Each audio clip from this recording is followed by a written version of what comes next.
तो अभी गाइज हम लोग देखेंगे अबाउट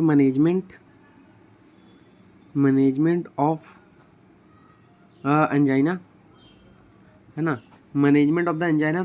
तो गाइज सबसे पहले अभी हम लोग डिस्कस करेंगे इसमें सबसे पहला, इसमें लाइफ स्टाइल मॉडिफिकेशन बहुत गाइज इंपॉर्टेंट होता है कि मतलब पेशेंट में एक्सरसाइज करना है ना। सबसे पहले लाइफ स्टाइल मॉडिफिकेशन की बात कर रहा हूँ, एक्सरसाइज करना है, जो स्मोकिंग होती है स्मोकिंग नहीं करना है, अल्कोहल को अवॉइड करना है ना गाइज, ठीक है। और लिपिड पे कंट्रोल रखना है, ऐसा कोई भी खाना नहीं खाना है बाहर का जो कोलेस्ट्रॉल जिसमें बहुत ज़्यादा है, ठीक है गाइज। उसके बाद सोडियम का इंटेक भी कम करना है, इसमें पेशेंट में सोडियम का करना है। स्ट्रेसफुल लाइफ है तो उसको भी कंट्रोल में करने का है। तो ये सब जो होते हैं लाइफ स्टाइल मॉडिफिकेशन होते हैं, है ना। उसके बाद गाइज उसके बाद हम लोग मेडिकेशन पे आते हैं। तो सभी पे मेडिकेशन की बात कर रहा हूँ। तो सबसे पहला जो ड्रग आता है एंजाइना में मेडिकेशन के, उसमें तो होता है नाइट्रेट। जैसे इसमें जाए गाइस जो होता है नाइट्रेट, तो हम लोग सबसे पहले अगर एक्यूट वाला केस होता है ना, तो एक्यूट वाला केस में हम लोग नाइट्रोग्लिसरीन हम लोग देते हैं, जीटीएन हम लोग देते हैं नाइट्रोग्लिसरीन। तो ग्लिसरीन ट्राई नाइट्रेट होता है। तो गाइस इसका होता है 0.4 mg। तो इसका हम लोग क्या देते हैं 0.4 mg। तो इसको हम लोग गाइस देते हैं 0.4 mg देते हैं, और 0.4 mg सब लिंगुअल देते हैं। 0.4 mg कैसे देते हैं हम लोग, सब लिंगुअल देते हैं, ठीक है। तो 0.4 mg हम लोग इसमें देते हैं, सब लिंगुअल देते हैं। इसके और सारे ओरल टैबलेट भी आते हैं अगर मेंटेनेंस पे रखना है, जैसे आइसोसोरबाइट mononitrate, आइसोसोरबाइट dinitrate.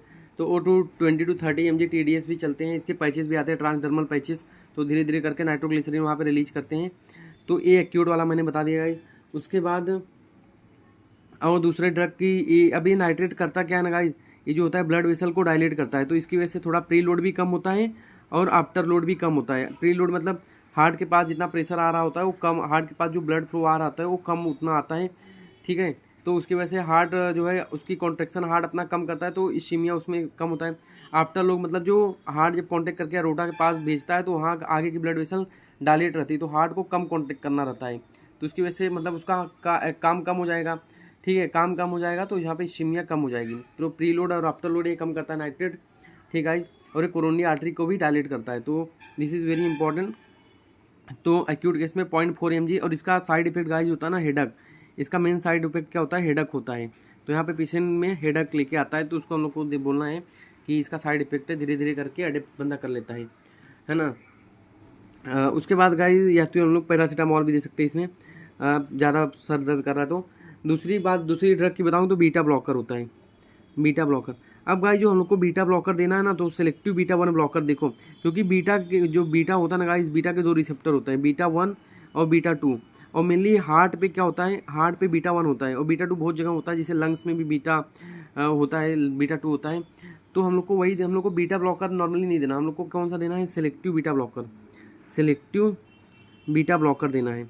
Selective beta blocker जैसे गाइस, जैसे मैं बता देता हूँ क्या क्या होता है। जिसमें इसमें 20 प्रोलॉल आता है, 20 प्रोलॉल या फिर मेटाप्रोलॉल। तो सिलेक्टिव बीटा 1 ब्लॉकर होते हैं। अब गाइस इसका इंपॉर्टेंट क्यों मैं बताता हूँ मैं, कि ये जो ये जो बीटा ब्लॉकर होते हैं ना, तो जो बीटा होता है, बीटा 1 होता है, बीटा 1 किस पे होता है, बेसिकली बीटा 1 रिसेप्टर हार्ट पे होता है। तो हार्ट पे क्या करता है, बेसिकली हार्ट रेट को इंक्रीज करता है और हार्ट के कॉन्ट्रेक्शन को इंक्रीज करता है, मतलब बीपी को भी इंक्रीज करता है ये। तो हम लोग को सिलेक्टिव बीटा 1 ब्लॉकर देंगे ना, तो क्या होगा, हार्ट रेट कम हो जाएगा और बंदे का बीपी कम हो जाएगा, है ना। बंदे का बीपी क्या हो जाता है, कम हो जाता है, ठीक है। तो ये होता है। अब गाइस अब मैं उसके बाद एक और कंसेप्ट बताता हूँ इसमें, कि जो अब अगर मैंने सिलेक्टिव बीटा 1 ब्लॉकर नहीं दिया, मैंने बीटा ब्लॉकर दे दिया जो कि बीटा 1 पे तो काम कर ही रहा है, तो बीटा 2 भी काम करेगा। तो बीटा 2 का गाइस क्या काम करता है ना, वेजोडाइलेशन। क्या काम करता है, वेजोडाइलेशन। और लंग्स में ये ना ब्रोंकोडाइलेशन भी करता है, तो ब्रोंकोडाइलेशन भी करता है। अब गाइस अगर बीटा 2 को भी मैंने ब्लॉक कर दिया, तो बीटा 1 ब्लॉकर और बीटा 2 ब्लॉकर दोनों को ब्लॉक कर दिया, बीटा 1 को भी ब्लॉक कर दिया, बीटा 2 को भी ब्लॉक कर दिया। बीटा 1 को ब्लॉक करूंगा, चलो मेरा हार्ट रेट और कॉन्ट्रेक्शन तो कम हो जाएगा, बीपी कम हो जाएगा। पर बीटा 2 को भी अगर मैं ब्लॉक कर दूंगा तो वेसल डायलिटेशन होगी, तो मतलब और कॉन्स्ट्रिक्शन हो जाएगा ब्लड वेसल में। तो ठीक है, तो इश्मीया और हार्ट में बढ़ जाएगा, ठीक है। हार्ट का डिमांड ना और बढ़ जाएगा, तो हार्ट को और ज़्यादा से मेहनत करना पड़ेगा ब्लड पहुंचाने के लिए। और ब्रोंको डायलिटेशन हो रहा था बीटा 2 से, इसको ब्लॉक किया तो ब्रोंको कॉन्स्ट्रिक्शन हो जाएगा, तो बंदे में ब्रेथलेसनेस होना, कफ होना, ये सब सिम्टम दिखते हैं। इसी के लिए हम लोग को बीटा 2 को ब्लॉक नहीं करना है, सिर्फ किसको ब्लॉक करना है, बीटा 1 को। इसी के लिए हम लोग कौन से देते हैं, selective beta 1 blocker, selective beta 1 blocker, ठीक है। उसको बिसप्रोलॉल और मेटाप्रोलॉल आती है उसमें, है ना गाइस। तो ये मैंने बता दिया बीटा ब्लॉकर के बारे में। तीसरी जो अपनी ड्रग आती है, तीसरी होती है कैल्शियम चैनल ब्लॉकर। तो कैल्शियम चैनल में 2 ग्रुप होती है, एक होती है डाईहाइड्रोफेरिडीन ग्रुप होती है, डाईहाइड्रोफेरिडीन, और होता है नॉन डाईहाइड्रोफेरिडीन ग्रुप की। तो डाईहाइड्रोफेरिडीन ग्रुप में क्या आती है, जैसे अम्लोडिपिन, अम्लोडिपिन आती है, ठीक है। उसके बाद अपनी आती है निफिडिपिन, निफिडिपिन, ठीक है। तो अम्लोडिपिन आती है और निफिडिपिन आती है। तो ये होता है। और नॉन डाईहाइड्रोफेरिडीन में क्या आता है, वेरापामिल आता है, वेरापामिल आता है और डेल्टियाजम आता है, ठीक है। वेरापामिल और डेल्टियाजम आता है नॉन डाईहाइड्रोफेरिडीन ग्रुप में। अब गाइस ये हार्ट रेट को दोनों रिफ्लेक्स, ये दोनों कम करती हैं, तो इसकी वजह से रिफ्लेक्स टैचिकार्डिया होता है। तो यहाँ पे रिफ्लेक्स टैचिकार्डिया वहाँ पे होता है, मतलब अगर बंदे ना ये दोनों क्या करती है ड्रग ना, हार्ट रेट कम करती है तो रिफ्लेक्स टैचिकार्डिया होता है। मतलब इसको मैं अगर बीटा ब्लॉकर के साथ देना चाहूँ ना, तो मैं अम्लोडिपिन और निफिडिपिन को दे सकता हूँ, क्योंकि यहाँ पे रिफ्लेक्स टैचिकार्डिया होता है, ठीक है। तो क्योंकि बीटा ब्लॉकर हार्ट रेट कम करेगा, वेरापामिल सॉरी अम्लोडिपिन और निफिडिपिन भी कम करेगा, पर यहाँ पे रिफ्लेक्स टैचिकार्डिया मिलता है अपने को। तो इसको मैं बीटा ब्लॉकर के साथ दोनों मेडिसिन को अगर मैं कंबाइन करना चाहता हूँ ना, अम्लोडिपिन और सीसी और निफिडिपिन को, तो मैं कंबाइन कर सकता हूँ। पर वेरोपामिल और डेल्टियाजम को गाइस हम लोग नहीं कर सकते, क्योंकि यहाँ पे रिफ्लेक्स टैचिकार्डिया नहीं होता। तो यहाँ पे आईवी जो मेरा आईवी कंडक्शन है ना, वो ब्लॉक हो जाएगा। तो आईवी कंडक्शन जो होता है मेरा ब्लॉक हो जाएगा, क्योंकि हार्ट रेट इतना ज़्यादा रिड्यूस हो जाता है ना। तो आईवी कंडक्शन ब्लॉक होगा तो ऑब्वियस सी बात है हार्ट रेट मेरा रिड्यूस हो जाएगा। तो यहाँ पे आईवी कंडक्शन यहाँ पे क्या होता है, ब्लॉक हो जाता है, ठीक है। मतलब एक टाइप का हार्ट ब्लॉक समझ लो, है ना। हार्ट ब्लॉक समझ लो, क्या हार्ट ही ब्लॉक हो जाता है। तो आईवी ब्लॉक हो जाता है अगर मैं वेरापामिल और डेल्टियाजम को बीटा ब्लॉकर के साथ में दे दूँ। तो कभी भी मुझे बीटा ब्लॉकर के साथ में मैं वेरापामिल और डेल्टियाजम को हम लोग नहीं देते। अगर मुझे देना है तो मैं बीटा ब्लॉकर के साथ अम्लोडिपिन ऐड कर सकता हूँ, ठीक है। तो ये ध्यान रखने का। तो कभी भी अगर मैंने वेरापामिल और डेल्टियाजम को इसके साथ दे दिया बीटा ब्लॉकर के साथ, तो हार्ट ब्लॉक हो जाएगा, तो उसमें हम लोग को नहीं देना है, ठीक है। हम लोग बीटा ब्लॉकर और अम्लोडिपिन का कॉम्बिनेशन यूज कर सकते हैं, है ना गाइस। तो ये हो गया। इसका भी गाइस सेम है कि वेसोडाइलेशन ये करती हैं, तो ये प्रीलोड और थोड़ा आफ्टर लोड को भी ये कम करती हैं, ठीक है। तो इसकी वजह से वो दिक्कत कम हो जाती है। तो और उसके बाद हार्ट की कॉन्ट्रैक्टिलिटी को भी कम करती हैं, तो बीपी उसमें कम हो जाएगा। तो दोनों तरह से काम करती है, मतलब वो प्रीलोड और आफ्टर लोड को कम करके, है ना। उसके गाइस मैं उसके बाद बताता हूँ। उसके बाद अच्छा, इसका सीसीबी का साइड इफेक्ट क्या होता है, मेनली पेरीफेरल एडिमा होता है। उसके बाद एंकल में एडिमा, मतलब हो गया पेरी ऑर्बिटल एडिमा। अगर बहुत ज़्यादा एडिमा होता है तो हम लोग को इसमें बंद करना रहता है, इसमें मेडिसिन इसमें अपने को बंद करनी पड़ती है। तो एडिमा इसका साइड इफेक्ट होता है। उसके बाद अब बताऊँ एक थर्ड इसमें, तो थर्ड मैनेजमेंट में क्या होता है, थर्ड मैनेजमेंट में उसके बाद गाइस इसका मैं साइड एक्शन बताता हूँ, मैकेनिज्म ऑफ एक्शन, कि जो डाईहाइड्रोफेरिडीन ग्रुप होती है अम्लोडिपिन निफिडिपिन कैसे क्या करती है, कैल्शियम की एंट्री को रोक देती हैं। तो उसी की वजह से कॉन्ट्रैक्शन होना है सेल में, डिपोलाइजेशन होना उसी की वजह से, तो होगा नहीं। और नॉन डाईहाइड्रोफेरिडीन ग्रुप क्या करते हैं गाइस, ये एसए नोड पे काम करती है। तो एसए नोड पे को थोड़ा सा डीएक्टिवेट कर देती है ताकि कम बीट बने। तो बीट क्या हो जाएगा, इसकी वजह से कम बनता है, ये एसए नोड को थोड़ा सा डीएक्टिवेट करती है।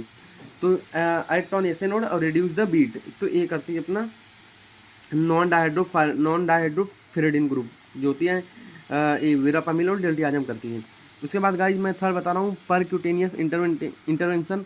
तो परक्यूटेनियस इंटरवेंशन में गाइज क्या होता है, हम लोग स्किन के थ्रू ना स्किन के थ्रू जाते हैं, और स्किन के थ्रू हम लोग जाके गाइज ना बलून डायलेट कर देते हैं। क्या करते हैं, बलून डायलेट कर देते हैं, और उसमें हम लोग एक स्टेंट डाल देते हैं, और कुछ का कोई स्टेंट में हम लोग मेडिसिन रख देते हैं, ताकि वहाँ से वो मेडिसिन रिलीज हो, ताकि वहाँ पे फ्लोटिंग वगैरह का चांसेस ना हो, ताकि स्टेंट ब्लॉक ना हो, ठीक है। तो उसमें मेडिसिन भी हम लोग रख देते हैं।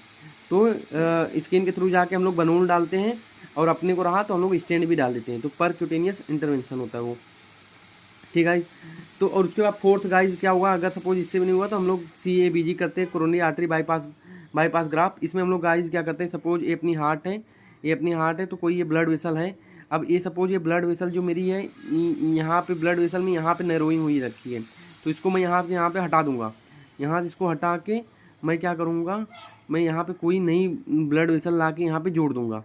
तो इसको हम लोग बोलते हैं कोरोनरी आर्टरी बाईपास ग्राफ्ट। अब कोई भी हम लोग ब्लड वेसल का यूज हम लोग कर सकते हैं, जैसे सिफेनस वेट का यूज कर सकते हैं, रेडियल आर्टरी का यूज कर सकते हैं हम लोग, है ना। मेनली आर्टरी का यूज करना चाहिए, इंटरनल मेमोरी आर्टरी का भी यूज कर सकते हैं, ठीक है।